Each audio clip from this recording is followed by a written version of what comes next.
Hey everyone. Welcome to AfriHeart Stories, your go-to spot for African tales. Don't forget to like, subscribe, and drop a comment. Now sit back and enjoy. The sun filtered through silk curtains as Amara stepped into her new home. A sleek, luxurious duplex nestled in one of the most exclusive estates in the city. The marble floors gleamed beneath her feet, and the scent of fresh lilies lingered in the air, mingling with the faint whir of central air conditioning. She clutched her bridal shawl tightly, still overwhelmed by how fast her life had changed. Just 3 months ago, she was managing a small bookshop and caring for her mother in their modest 2-room apartment. Now, she was Mrs. Amara Dimeji Salako, the wife of a wealthy architect, celebrated and admired in upper-class circles.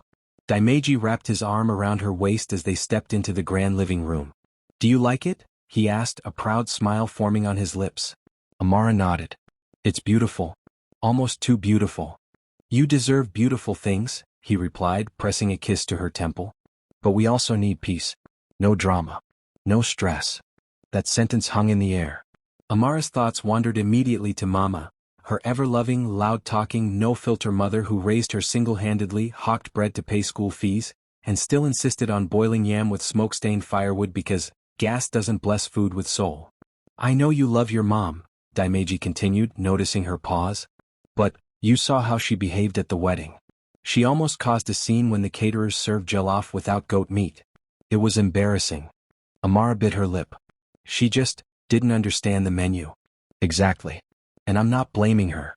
I just think," he trailed off, squeezing her hand gently, "it's time to create healthy boundaries. Our home is our sanctuary. Let's keep it refined. No unexpected visits. No shouting in Yoruba at the gate. No, you get me, right?" Her chest tightened. She nodded. "I do." Later that evening, Amara sat by the window watching the orange hues of sunset. Her phone buzzed. It was Mama. "Mama, my dear. How's your new house? Should I come and help you clean tomorrow? You know men don't scrub corners well. I'll bring yam and stew too." Amara stared at the message, fingers hovering above the keyboard.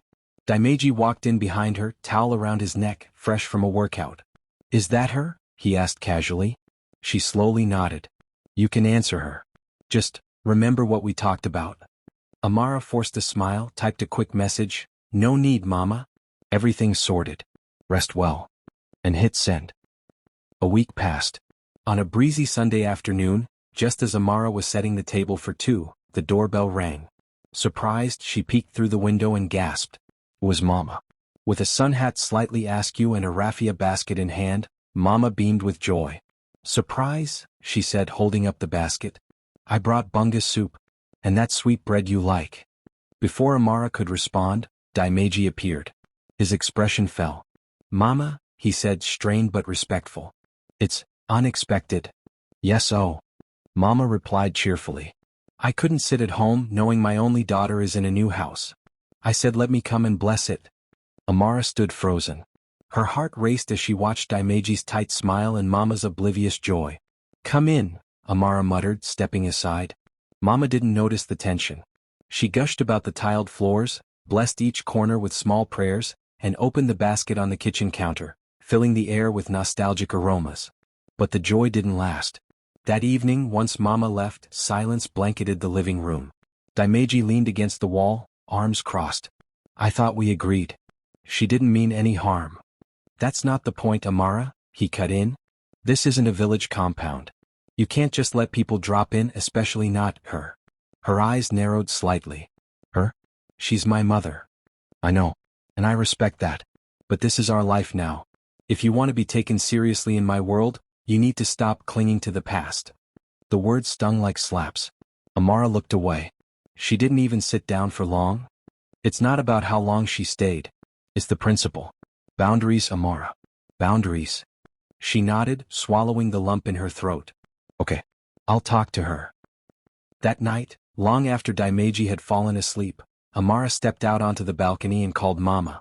"Amara, my dear." Mama answered, her voice warm. "Hope you enjoyed the soup? I forgot to put snail in it. But next time."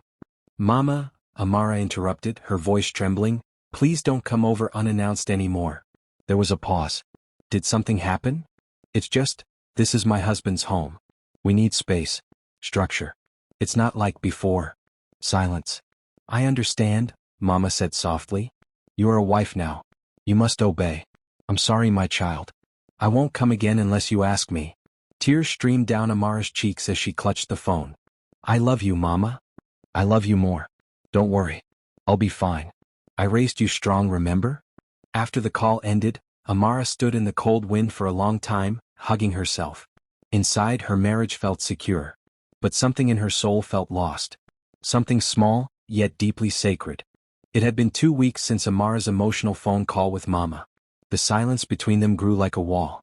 Mama kept her word, not a single unexpected text, not even her usual, "Have you eaten?" message. Amara felt the distance. But one Tuesday afternoon, as she returned from shopping with a new friend from Daimeji's social circle, she spotted a familiar figure through the crystal-clear panels of their front gate. "Mama?" she whispered in disbelief. There she was, standing awkwardly in her floral wrapper, fanning herself with a folded newspaper and holding a basket covered with cloth. Daimeji's luxury SUV pulled up just behind her. He stepped out, sunglasses still on, and froze. "Amara," he said flatly. "What is she doing here?" "I don't know." Mama spotted them and smiled, waving. "Amara, I passed by the market and bought fresh ugu. And I cooked nkwobi, just the way you like it." Amara glanced nervously at Daimeji. His jaw was clenched. "Mama," she said gently, walking to the gate. "I thought we agreed you'd call first." "I did. But your line didn't go through. So I said, let me come and surprise my daughter." Amara took the basket and smiled faintly. "Thank you, Mama. It's thoughtful, but you really didn't need to." Daimeji cleared his throat. "It's hot out here. Why don't we go inside?" Inside, Mama chattered like old times, unaware of the tension simmering beneath Amara's forced smile. She set out the food on the counter, complimented their decor, and even prayed over the new home again. But when she finally left, silence slammed into the house like a steel door. "That wasn't okay," Daimeji said sharply. "You told her not to come unannounced. Yet here she is, dropping bush food like we're in a ghetto." Amara bit her lip. She didn't mean any harm. "I'm not doing this, Amara. I'm trying to build a sophisticated life with you, and that starts with knowing the difference between love and emotional blackmail." "I'll talk to her," she whispered. "You'd better," he said coldly, walking out. Amara stared at the pot of nkwobi and felt her appetite vanish. The next day, Amara sat on the edge of her plush bed, rehearsing what to say. Her hand trembled as she picked up her phone. "Mama?" "Hello, Amara. I was thinking of making that soup you liked for Sunday. Should I bring?" "Mama," Amara interrupted softly, "we need to talk." There was silence on the line. "Okay. I'm listening." Amara closed her eyes. "About yesterday. Daimeji was upset. He says we need boundaries. This is our home now, and he wants peace. Predictability." Another pause. Then, "So I'm unpredictable now?" "No, Mama. That's not what I mean. I think it's better if you don't come over unless I call you. It's not appropriate anymore." Silence. Then a deep sigh. "I see. You're a wife now. You've joined the world of people who wear masks and eat food they don't understand. It's fine." "Mama?" "No. I understand, Amara. Truly. I raised you to stand tall in any house, even if it means you must bow to keep peace." Tears blurred Amara's vision. "I love you. I love you too. I'll never stop. But I'll stay away. No need to call again if it makes things harder." Click. Amara sobbed, curling into the sheets, her phone still pressed to her ear. That evening, Daimeji walked in and noticed her mood. "Did you talk to her?" She nodded slowly. "And?" She agreed. He exhaled and kissed her forehead. "You handled it like a proper wife." She tried to smile. But her chest felt hollow. Months passed. Amara became a fixture in Daimeji's elite circle. Elegant brunches, charity luncheons, shopping sprees with wives of CEOs. Her life was now carefully curated for Instagram and cocktail chatter. On the outside she was the perfect society wife, poised, stylish, composed. But inside she felt like a stranger in her own body. She'd wake up, brush her hair into flawless curls, paint her lips, slip into designer dresses, and feel absolutely nothing. Her phone barely rang. No Mama. No morning prayers over the line. No reminders to eat something real, not those leafy salads Oyabo people like. She sent short texts occasionally. "I hope you're okay. I've been busy. I'll call soon." The replies were always kind, but brief.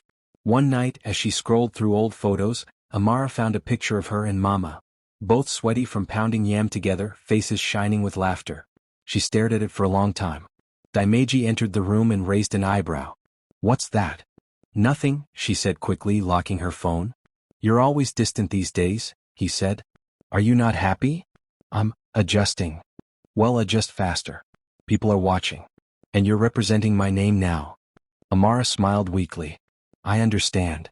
But as Daimeji walked away, she stared back at the photo. And for the first time she asked herself, was this what success was supposed to feel like? It was a Wednesday afternoon.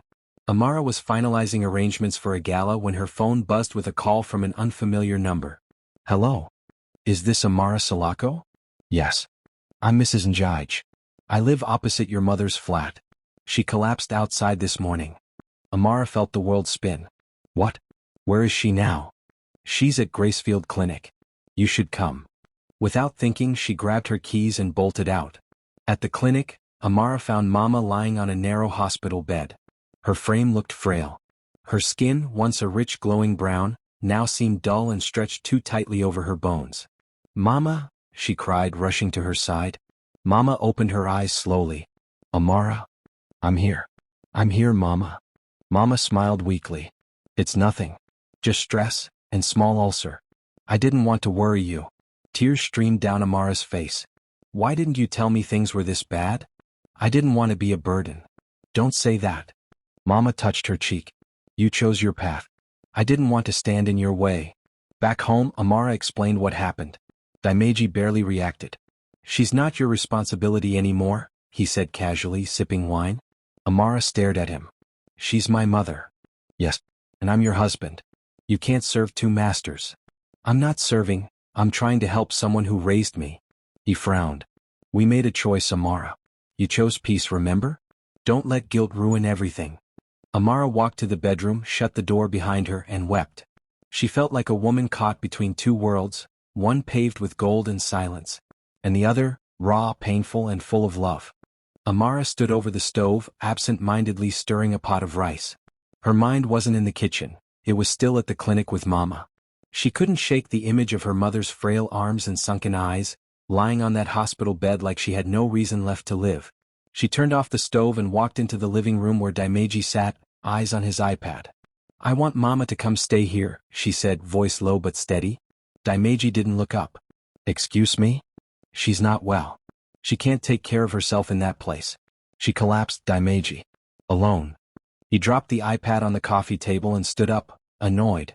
"We've talked about this. She's sick. Not a criminal." He walked toward her slowly. "If you bring her into this house, Amara, I'll leave. That's not a threat, it's a promise." Her eyes widened. "You'd leave your wife, because her mother is ill?" "I married you, not your baggage," he said coldly. "Your mother is loud, intrusive, and backwards. You want to turn our home into a soup kitchen?" Amara blinked rapidly, trying to process the cruelty. "She raised me alone. When my father died, she worked 5 jobs just to pay my school fees. And you're paying her back by giving her money." "You've done your part," he said flatly. "But that's not the same as love." Daimeji exhaled, frustrated. "It's either her or me." The room fell silent. Amara turned away, wiping a tear. "I'll hire a nurse then," she whispered. "But don't expect me to sleep tonight." And she didn't. It was 3 weeks later when Amara's phone rang. It was the nurse. "Madam, I went to check on Mama this morning, but she's not here. Her bed hasn't been touched. I checked everywhere." Amara sat up. "What do you mean she's not there?" "She left a note," the nurse said nervously. "It just says, 'Thank you for everything. I'm going to find my peace.'" Her heart sank. "Find your peace? What does that mean?" The call ended. Panic clawed its way up Amara's throat. She grabbed her bag, ignoring Daimeji's protests. "She's an adult," he said lazily, half asleep. "She'll show up. I need to find her. Don't turn this into drama, Amara." But Amara was already out the door. She went to Mama's apartment, searched the neighborhood, checked local shops and churches. Nothing. By sunset, her hands were trembling. A storm of guilt roared in her chest. As she sat in her car, exhausted and hopeless, she opened her phone. The last message from Mama read, "I'm sorry for being a burden." She burst into tears. The next day, Amara drove around aimlessly, following instincts and prayer. She passed a local park and something told her to stop. Children laughed in the distance, chasing kites across the grass. Then she saw her. Mama sat alone on a bench, shoulders slumped, a tattered shawl around her. Amara ran to her. "Mama?" Mama turned slowly. Her face was thinner, her eyes dull, but she managed a small smile. "Amara. I've been looking everywhere. You scared me." "I didn't want to scare you," Mama said quietly. "I just wanted to sit where I could still feel the sun. You should have told me. I didn't want to be the woman who ruined your marriage. You chose your peace and I accepted it." Amara knelt before her. "I was wrong. You didn't ruin anything. I did." Mama looked at her daughter with tired but loving eyes. "Your home is no longer mine, Amara. I raised you for love, not for guilt." Tears rolled down Amara's cheeks. "Please come back." Mama shook her head. "I don't belong in places where I'm not wanted." Back home, Amara couldn't sleep. She tossed and turned, Mama's words haunting her. The next morning, she opened an old box she had brought from her childhood home during the wedding move. Inside was a small, tattered brown notebook, Mama's diary. She opened it. April 4, 2003. Amara needed new sandals today. I pretended I'd eaten at work so she wouldn't worry. My stomach growled all day. July 18, 2005. Her classmates laughed at her uniform. I stayed up all night sewing patches to make it look new. December 25, 2006. No gifts. No rice. Just hugs and laughter. She said it was the best Christmas ever. I cried in the kitchen. Each entry was a punch to the gut. Amara clutched the book to her chest and wept. She thought of all the birthday cakes Mama never had, the dreams she never chased, because of her. And now she'd abandoned her. Amara needed a distraction. She began cleaning the house, hoping it would help her breathe. As she sorted the drawer in Daimeji's study, she came across a folder labeled Family Trust, Awe. Curious, she opened it. Inside were documents, real estate deeds, transaction records, photos. And then an address. A house in a nearby estate. In her husband's name. She stared at the details in disbelief. That night, when Daimeji came home, she asked directly, "Do you own another house?" He stiffened. "What are you talking about?" "The one on Crescent Drive. You house your mother and 2 siblings there." "I saw the documents." He exhaled. "It's not what you think." "It's exactly what I think," she snapped. "You have your family living in comfort while mine is treated like garbage. They're different." "How?" "My family isn't embarrassing. They know how to behave." Amara stepped back like she'd been slapped. "So my mother, the woman who gave everything for me, is what, an animal to you?" "Amara, calm down." "I will never calm down again for you." Amara stood in the living room, fists clenched, heart racing. Daimeji lounged on the couch, seemingly unfazed by her discovery. The contrast between them was maddening. "You lied to me," she said, voice trembling. "You said this house needed peace. You said my mother didn't fit in. Yet your own mother, your siblings, are living comfortably in a second property under your name." Daimeji looked up from his glass of wine, cool as ever. "I didn't lie. I just didn't mention it. That house was bought before we got married. That's not the point." He stood up, brushing non-existent lint from his shirt. "Look, Amara, my family knows how to behave in public. Your mother doesn't. She draws attention. She's loud. She brings bowls of village food to an estate where people eat plated art. She raised me, starved for me. And you humiliated her." "You're being emotional," he said coldly. "It's not about love. It's about image." Amara's eyes filled with tears. "You made me choose between the woman who gave me life and a man who pretended to give me love." "Don't make this dramatic," he said, grabbing his car keys. "I'm done playing wife to your ego," she whispered. "I don't recognize this house anymore. It smells like silence, like shame." Daimeji turned and scoffed. "If you walk out now, don't expect me to come looking." "I'm not walking out," she said. "You are." That evening, Amara booked herself into a modest hotel on the outskirts of town. The room was small but quiet. No marble tiles. No chandeliers. No tension.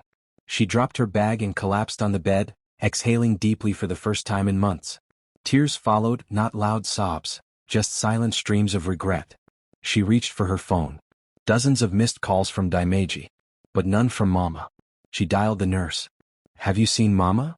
"Yes, madam," the nurse replied. "She's safe." She refused to go back to her apartment.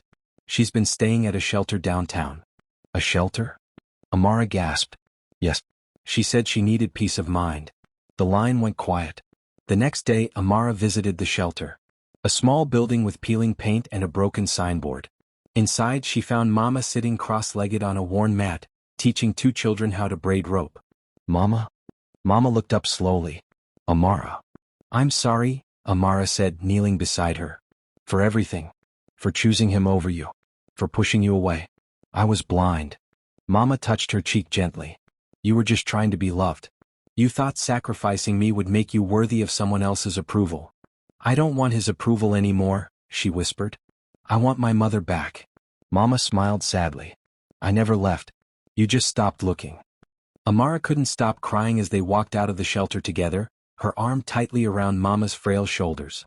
They hailed a cab to a one-bedroom apartment Amara had quickly arranged through a friend. It wasn't fancy, but it was warm and private. Inside, Mama looked around. This is yours. Ours? Amara said softly. I'm starting over. With you. That night, over a dinner of boiled plantain and egg stew, Amara knelt at Mama's feet. I let him make me ashamed of you. I ignored your calls. I let your love become an inconvenience. Mama, please forgive me. Mama's eyes filled. She pulled Amara into an embrace. I forgave you long before you asked. The next morning, Amara submitted her resignation from all charity boards Daimeji had put her on. She took off the diamond rings, packed her branded handbags, and left them in a box outside his estate gate. One note inside read, I'm no longer your image. I found the mirror that matters. She blocked his number. Her bank account still had some funds he hadn't frozen. Enough to start again. Mama, now settling into the new space, insisted on washing all their clothes by hand. It brings peace to my hands, she said. And somehow it did. The following week, Amara attended an interview at a public school in a modest district. Her degree in literature and work with community women gave her an edge. She got the job. It didn't pay nearly as much as her former life of glam, but the satisfaction was real. She stood in front of students who reminded her of her own childhood, eager, raw, hopeful. At home, Mama packed her lunch every morning and sent her off with prayers and laughter. They shared chores, danced to old Yoruba songs on the radio, and cooked together on weekends. It felt like life had hit rewind, but only to bring healing where pain once lived. One evening, as Amara walked home, she saw Mama chatting with neighbors in the compound, offering them free advice on herbs and homemade ointments. You've become the neighborhood doctor, Amara laughed. I was always a doctor, Mama said proudly. You just never had patience to notice. They burst into laughter. Each day brought more peace. Not perfection, just peace. And peace was priceless. It was a rainy Thursday evening when the knock came. Amara opened the door and froze. Daimeji stood there, soaked, holding a small suitcase. His hair was disheveled, his white shirt clinging to his frame. Amara, he began. She didn't move. What do you want? I made a mistake, he said, stepping in. I chose appearances over love. I lost you. I lost us. Mama appeared in the hallway holding a broom. She didn't say a word, just stared. I thought pushing her away would make you stronger, Daimeji continued. But it broke you. And it broke me. You didn't push her away, Amara said coldly. You pushed me away. I know, he said, lowering his gaze. I miss you. I want to start over. Amara took a breath. She looked at Mama, who gave a small nod as if to say, whatever you choose, make sure it's for you. Amara turned back to Daimeji. I had to lose you to find myself. I'm happy now. I'm whole now. You taught me what love isn't. Are you saying no? He asked. I'm saying goodbye. She closed the door gently. From inside, Mama walked over and pulled her into a warm embrace. No man, no house, no name is worth losing your soul, Mama whispered. And for the first time in a long time, Amara felt free. The new apartment's backyard was small, a patch of dry, forgotten soil. Nothing special. But Mama saw something different. This place has potential, she said one morning, wrapping her scarf tighter around her head. Amara raised an eyebrow. For what? Burial? Mama chuckled. For healing. That weekend, Mama bought soil, seeds, and herbs from a roadside vendor. With bare hands and quiet hums, she began digging, turning the dust into something that felt sacred. What are you planting? Amara asked, crouching beside her. Agwu scent leaf, onions, and truth. Truth? Mama tapped her chest. Sometimes you need to grow what was buried inside you. By the third week, tiny shoots peeked through the earth. Amara watched the transformation every morning as she sipped her tea. Something about the green fighting its way into the light made her believe in new beginnings. One afternoon, a boy from next door peeked over the fence. "Mama Amara," he called shyly, "can I help you plant?" "Of course," she smiled. "But only if you promise not to step on my onions." Word spread. By the end of the month, a small group of children came every Saturday to learn from Mama. She taught them names of leaves in Yoruba and how to make natural mosquito repellent from lemon balm. She even shared stories while they planted, stories of loss, endurance, and survival. The kind no book could teach. The garden blossomed. So did Mama. So did Amara. She began journaling again, inspired by the laughter echoing through the yard. Each day something bloomed. Not just in the soil, but in their hearts. It was late one Friday evening when Amara brought home 2 steaming bowls of umla and yudu from a nearby canteen. She placed them on the floor just like they used to when the dining table doubled as a sewing machine bench. Mama raised an eyebrow. "So we're returning to our roots?" "Absolutely," Amara smiled, passing her a spoon. "Plastic chair dining and all." They ate with bare hands, licking soup from their fingers and laughing in between bites. The kind of laugh that didn't ask for permission. After dinner, Amara sat cross-legged across from Mama, the living room glowing in soft yellow light. "Can we talk?" Mama nodded. "Always. I need to say it again. I was wrong." "You've already said it," Mama replied gently. "I mean it. I didn't just push you away. I silenced you. I chose luxury over legacy." Mama placed her palm over Amara's. "What matters is you came back. Some daughters don't." They sat in silence for a while before Amara spoke again. "Do you ever wish you had more? Better house? A husband who stayed? A different life?" Mama looked at the ceiling for a moment. "Maybe once. But I realized, if you keep looking at what others have, you forget to water what's yours." Amara smiled. "You're wise, Mama." "No," she laughed. "Just seasoned." Later that night, Amara added a new entry to her journal. "I used to think I needed saving. But what I needed was remembering where I came from, who raised me, and why that woman's voice still lives inside me." The bond was no longer broken. It was being rewritten. Together. The envelope arrived on a Tuesday. Plain, brown, with no return address. Amara opened it slowly and unfolded the handwritten letter inside. "Dear Amara, you don't know me, but I know your mother. Or rather, I remember her. My name is Adesawa, and when I was 8, your mother lived next to us in Ajigunal. I remember her as the woman who always had a pot of something warm on her stove. We were starving once, my siblings and I. Our father had run off and our mother was too sick to cook. One evening your mother noticed our empty plates. Without saying a word, she brought us all bowls of rice and beans. She did it again the next day. And the next. I never forgot. Today I run a small orphanage in Ogun. I trace my compassion to your mother. I just wanted you to know, she didn't just raise a daughter. She raised a village." Tears blurred the words.